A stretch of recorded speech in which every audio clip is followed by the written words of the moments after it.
Eh, Moy, Moy, bikin apa? Pak, aduh. Bagaimana, Pak? Oh, kita mau ke Lembe. Aduh, Marjo, jamu ya? boleh, boleh, Moy. Kebujur. Daripada cuma. Wih, ikut favorit dulu. Doh. Kasih tinggal dondohan. Mau naik, Pak? Oh, boleh. Boleh batobo, ikut batobo. Oh, ikut batobo. Boleh ikut batobo. Jadi, Mau ikut Bapak surat PNM dulu. baru pakai pelampung, Moy. Ini soal safety, Moy. Kami mulai panahin ya.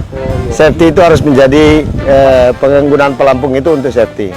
Itu sudah harus menjadi paradigma kita. Jangan kita tidak safety, harus safety. Pakai pelampung, Moy. Jago berenang, Pak, nyapa apa? Nggak bisa, tetap harus pakai.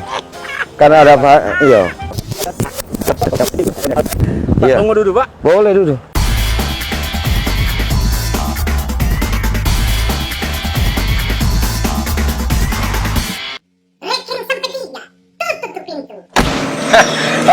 Kamu isu naik apa nama ini, Pak? Parao. Parao. Kita tahu parao maksudnya tidak, Pak. Oh, DPRT apa namanya maksud? Pakura ini bukan Oh, Pakura. bukan. Bukan, Pakura tuh kacili. Kacili. Itu jatang katuna itu, Nang.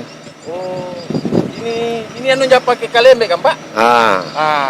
Ini DP orang sebenarnya di dalam, barang di atas. Kamu pernah ke Pulau Lembe lalu.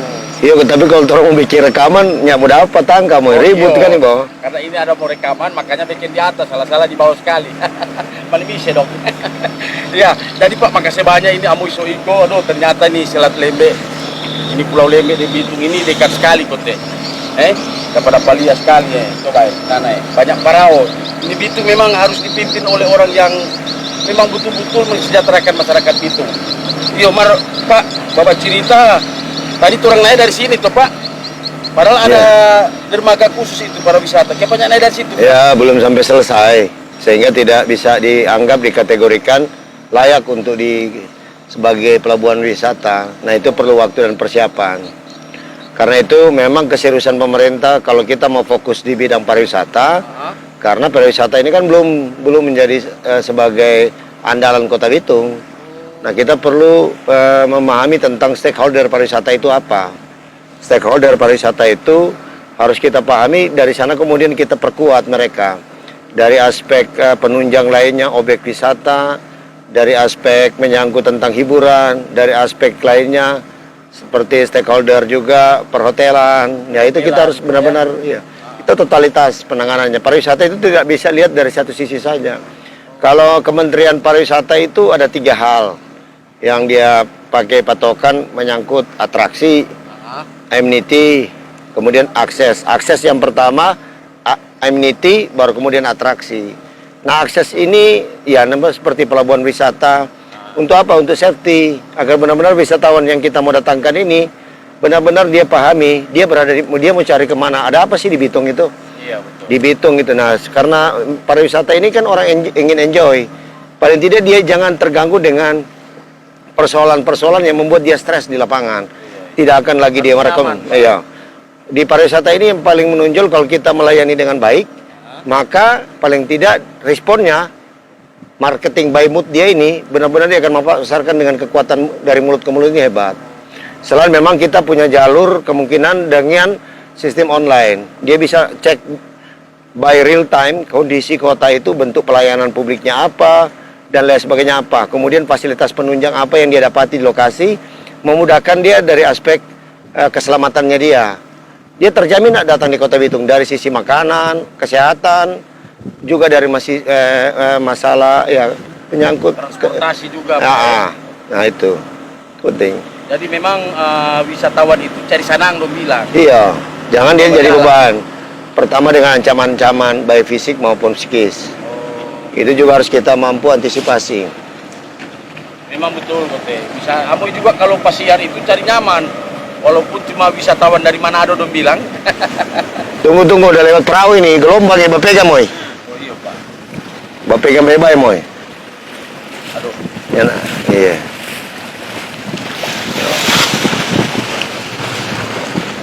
Kamu ikutnya terlalu takut lantaran ada safety. Pak. Kemudian ada ini pelampung. Iya, ada pelampung, Jadi kalau biar ngonin tahu Batobo, orang Manado bilang kan mau di udara. Ada pelaut. Tindakan safety ini bagian daripada promosi pariwisata. Oh ini Pak ya? Iya, karena kalau kita tidak biasakan safety, dia di ekspektasinya dia wisatawan itu dia tidak merasa aman bahwa sikap mental safety ini belum dimiliki oleh operator-operator tourism. Kalau sudah dimiliki, dia tahu bahwa benar-benar mereka ini menjamin keselamatan para turis ini dengan baik. Nah itu. Boleh jago berenang Pak. Oh iya, terlepas itu, tapi peralatan safety ini kan kemampuan fisik kita untuk menyelamatkan diri itu tanpa alat bantu itu masih kurang. Oh itu jarak tertentu. Tapi kalau dia jarak contohnya makan 2 mil, 3 mil, bagaimana dia mau tenaga manusia mampu enggak?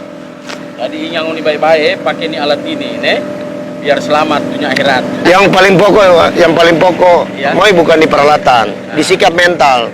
Dia melihat bahwa para tour guide kita ini, para operator kita ini benar-benar memahami tentang safety. Pengertian safety ini dalam, Moy. Dia enggak, Sosialisasi dong. iya. Paling tidak training yang cukup.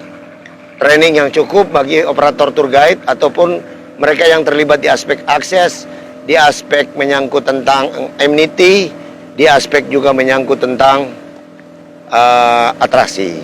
Memang betul itu. Jadi orang ini di Bitung ini kan terkenal, apalagi ada Selat Lembe yang selalu 4 kali ini kalau tidak salah Pak ya. 4 kali ada backing. Itu artinya untuk mempromosikan para wisata Pak di Kota Bitung harus diselenggarakan. Tapi amu lihat DP pendaftaran atau mau cek-cek itu turis-turis belum ada Pak. Jadi dapat tahu turis itu udah berapa banyak. Tapi sekarang belum dapat. DP solusi bagaimana itu Pak? Ya kita kan masih daerah terbuka, Moy. Oh. Kita masih terbuka. Karena apa? Kita fasilitas pariwisata kita ini masih dikuasai oleh private. Nggak mungkin private itu mau bekerja untuk daerah. Paling informasinya sifatnya dari pihak mereka saja yang melaporkan. Kita tidak ada semacam daerah tujuan wisata yang benar-benar dapat mampu atau paling tidak checkpointnya harus ada, Mor.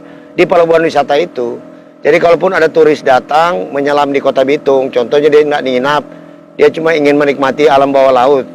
Alam bawah laut Selat Lembe ini di diving. Karena nggak ada checkpoint, jadi orang tour guide dari Manado ini langsung dia ke Pelabuhan Bitung atau dia langsung ke Pelabuhan Perkewanan, di sana terjadi transaksi.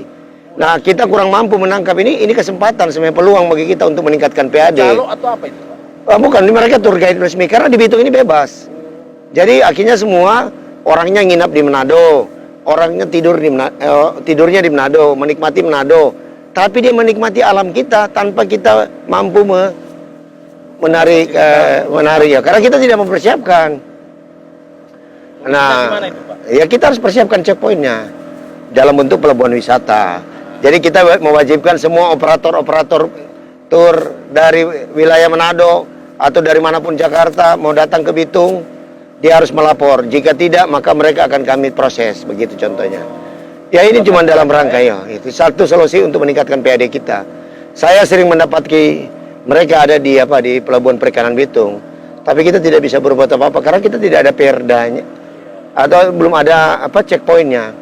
Boleh kasih salah, kasih boleh juga begitu. Jangan kita memaksakan. Kita belum mengatur. Dari sisi regulasi sudah ada, tapi dari sisi kesiapan di lapangan belum siap. Dalam laut ini Lembe ini Pak, amu dengar memang indah. Ya. Memang harus ada pemerintah yang tangani khusus itu. Ini terobosan apa lagi yang akan dibuat di bidang pariwisata Pak? Kita harus punya pusat informasi pariwisata, Pak. Yang elegan, yang mampu mengakses informasi atau memberi informasi kepada semua pihak dengan baik. Nah, ini kan kita pengembangan digitalisasi ini salah satu cara kita untuk lebih mampu membranding ke objek wisata yang kita miliki, dan kemudian ya paling tidak kita mampu memoles objek wisata kita agar memenuhi standar sebagai suatu objek wisata. Karena kalau objek wisata kita ini tidak dilengkapi dengan apa yang diharapkan, baik di area inletnya sampai di isinya, kemudian outletnya, itu kan biasanya ada keterkaitan. Nggak boleh kita hanya menjual tempatnya, kita jualnya artinya sepertinya tidak ada bingkai-bingkai di sana. Foto kan tanpa bingkai tidak bagus. Coba foto biasa ditaruh bingkai, menarik ya, kita jual. Nah, Apalagi dia bawa mas-mas sedikit. dia akan lebih menarik dan pasti akan jadi tempat untuk kita bisa menjual. Yang paling pokok pusat informasinya lengkap lah, mampu menjual semua objek wisata kita yang berkualitas ini dan biayanya murah. Biaya murah. Harus biaya dikemas, karena kalau satu paket wisata itu biayanya mahal, para calon-calon turis kita ini juga kan hitung-hitung mau di mana dia pergi, lokasi mana, apa yang dia menikmati di sini. Informasi itu harus tuntas. Paling tidak tercapai apa yang artinya ketika dia datang ke sini, dia menemukan pengalaman yang luar biasa dan wow. Tidak bisa dia temukan di satu tempat di manapun dia pernah tuju. Ada sesuatu yang unik lah. Berkesan, ya. Dan kita pikir di Selat Lembe ini akan unik karena kita punya gunung. Kita bisa melihat gunung sana, Gunung Dua Saudara. Ini dua saudara ini PCB di Ajus Mas apa, Pak? Dua saudara ini PC. Kita belum tahu. Mau jangan tanya-tanya cepat begitu kok. Karena pertanyaan itu Soalnya dua bersaudara, Pak. Dua bersaudara. Karena Yang tanya, yang mana? Kiri atau kanan? Ya, ini aja ya siapa yang paling tinggi. Oh, paling besar dia. Kok nggak tanya DP orang tua toh? DP orang tua siapa? Nah, itu DP para wisata di dalam so ada, Pak? DP apa? DP Belum dikemas. Jadi kita untuk apanya? itu yang kita harus kemas. Jadi kalau ada titik-titik itu kita kemas, jadikan dia sebagai objek. Objek itu bukan, jadi objek itu bisa saja berpotensi objek. Belum objek karena kita belum kemas. Belum kelola. Fasilitas ada nggak di situ? Ya toh? Ada paling tidak ada fasilitas atraksi apa yang dia bisa nikmati. Kemudian dia kalau dia menikmati alam ya dia bisa menikmati alam dari sisi apa? Perspektif apa? Orang harus mampu membuat narasinya. Jadi kalau kita tidak mampu membuat narasi, kita tidak mampu mengangkat, membranding objek yang ada di situ. Kemudian pintu masuknya di mana, keluarnya di mana, ada tambahan toiletnya ada ndak? Kita jadikan objek wisata, tiba-tiba ada yang rasa tidak, itu tidak, maksudnya tidak nyaman, membuat objek wisata tidak nyaman, artinya tidak friendly untuk turis lah. Ada objek yang bagus. Kita banyak punya Batu Angus, kita punya Pulau Serena, kita punya fasilitas-fasilitas lainnya. Ya, kita punya Tugu Trikora yang berkesan sebagai pusat konsolidasi militer. Tapi kesannya tidak militeristik begitu. Harus buat dia kesannya kesan militer. Untuk selain itu kita mengangkat tuh kekuatan Tentara Nasional Indonesia yang hebat itu, punya waktu dulu dia tidak didukung dengan peralatan, tapi punya keberanian. Nah, itu yang harus kita tonjolkan. Jangan cuma seperti Jepang terkenal dengan kamikaze. Kita juga punya. Ya toh, sebenarnya punya. Bukan berarti kita Indonesia tidak punya. Nah, ini yang perlu kita branding maksudnya. Kita narasikan dengan baik agar dapat dipahami oleh calon turis dan itu bisa dijual. Ya, ini juga Pak, daya tarik wisata di kota ini sudah sangat kuat, tapi sangat disayangkan fasilitas juga penunjang peserta serta perawatan yang kurang dia, objek wisata masih kurang maksimal. Jadi itu apa rencana dari Bapak ya untuk fasilitas para wisata nanti? Itu tadi yang kita sudah bilang tadi. Jadi kita aksesnya menuju ke lokasi objek wisata sudah ada enggak? Kalau belum ada, kalau dia mulai darat ya jalan menuju ke situ layan enggak? Safety enggak? Kalau dia pakai bus safety enggak? Jadi kita dari awal sudah ada paradigma safety ini. Kalau dia kalau tidak kita punya mindset cara berpikir ini, kita gagal dalam rangka penanganan objek wisata. Kalau dia mau pakai fasilitas laut, dia punya enggak? Kita punya enggak fasilitas perahu yang benar-benar safety untuk dia tumpangi, tidak kalau ada pun ada eksiden, ada kecelakaan, kita segera cepat dapat menangani. Seperti film Baywatch itu, Dang. Oh iya, Pak. Iya kan, lihat ya, turis merasa aman. Karena standby kalau Bapak baking. Boleh. Mar hati-hati dapat liang sama yang lumba-lumba. Justru yang lumba-lumba itu Pak itu cepat mentolong. Nah, jadi itu jadi kesimpulan Moy, objek wisata ini harus kita lengkapi apa yang mau dilengkapi, sarana fasilitasnya, sehingga itu dikategorikan standar objek wisata. Iya, jadi Pak kalau tadi berbicara tentang fasilitas yang menjanjikan buat wisatawan, orang ke jalan, mungkin orang ke keselamatan, bagaimana dengan masyarakat sekitar? Ya. Tadi wisatawan yang buat masyarakat sekitar bagaimana Pak? Ya itu. Jadi begini Moy. Makanya di seputar objek wisata itu yang kita training, yang kita didik adalah mereka yang sekitar itu. Kurang pas lah kalau seandainya objek wisatanya ada di wilayah Kasawari, Batu Angus. Tapi yang banyak menyerap tenaga kerja situ bukan orang Kasawari. Itu kurang pas. Jadi tidak baik itu. Jadi tidak membina orang lokal. Sama lah kalau ada objek wisata besar di sini, tapi nah itu persiapan-persiapan menuju ke situ, itu tanggung jawab pemerintah dalam bentuk teknik pelatihan. Secara simultan dia harus berjalan memang. Objek wisatanya diperbaiki, benar-benar di-manage secara profesional, baru kemudian pelatihan kepada tenaga, dan kemudian itu bisa. Ketiga, supportingnya, seperti penjual makanan, kita training, kita pilih yang terbaik dari situ, dia yang pas jualan di situ, atau di pintu keluar atau di pintu masuk gitu, Mas. Itu tambah income buat Oh iya, Pak, otomatis mah.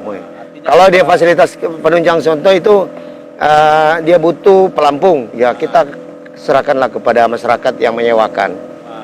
Nggak semua harus dikelola oleh pemerintah. Kolaborasi ini yang penting.